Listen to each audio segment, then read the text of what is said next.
Na hapa tumejenga hili bwawa lina ukubwa wa square mita 150 na square mita moja inabeba samaki 7, wastani wa samaki 7 aina ya perege au tilapia au sato lugha nyingine kwa wale wa Nyasa, na ziwa Victoria mpaka 14. Kwa sababu hapa palitakiwa kusakafia hapa, kwa sababu hela ilikuwa imeshaisha, basi hapa tutafanya wakati mwingine ili kusiwe na tope, na pembeni kule tutapanda miti nje ya wavu, tutapanda miti, tunaweza kama mchikichi au mirukina kama ile ya getini. Ile ni chakula cha mifugo, pia hata samaki wanakula.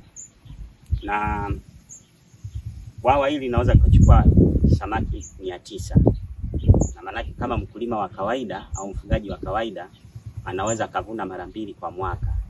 Kama amehudumia vizuri, basi tunategemea perege moja tunaweza kupata wastani wa kilo 100, na ukimuuza kwa shilingi 10,000 kwa kilo, kama una jokofu lako unamuuza kidogo kidogo kwa mizani, basi uwezekano wa kupata milioni 9 kwa nusu mwaka upo, kwa maana kwa mwaka mzima ni milioni 18.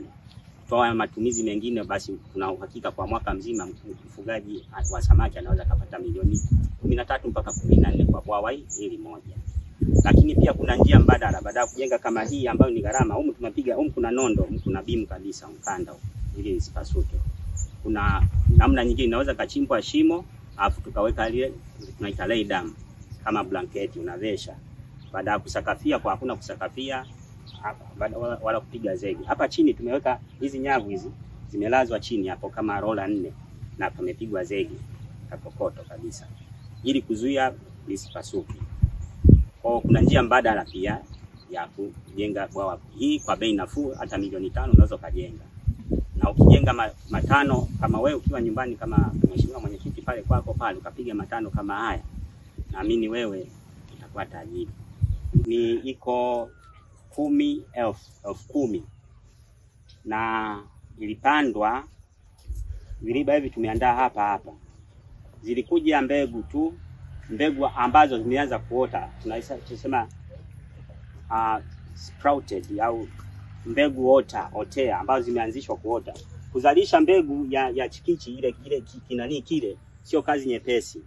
Kuna wengine wanaweza kashuhudia, tulileta hapa mbegu kama 300 hivi tulikuwa tunaotesha kwenye mapipa, ilishindikanika, na bahati mbaya ikakumbwa pia na mafuriko, hazikuota zikaoza. Kwa ni kazi ngumu sana kuotesha mbegu za chikichi. Zinaoteshwa kitaalamu, tunaweza kusema ni kama zinaoteshwa maabara. Sasa kitu kinachooteshwa maabara ni gharama kubwa sana na lazima kithaminiwe. Na ndio maana mche mmoja ukienda kule Kigoma, sisi ilikuwa tuagize Kigoma, maana kabla hatujaja na wazo hili ilikuwa tuagize Kigoma hizi mbegu. Mche mmoja huu hiki wanauza 5,000. Tukaona ni gharama, pesa hiyo hata budget hiyo haipo. Unaona? Baadaye ikabidi tuombe kwa mkurugenzi wa kituo cha utafiti Kihinga, tukaandika barua, tukampana nakala katibu tawala mkoa, ikaenda kule. Wakatujibu kwa wanaweza kutusaidia, lakini wakatoa masharti kwamba lazima watoe mafunzo kwanza, waje watu wao huko watoe mafunzo kwa wakulima, viongozi pamoja na wataalamu.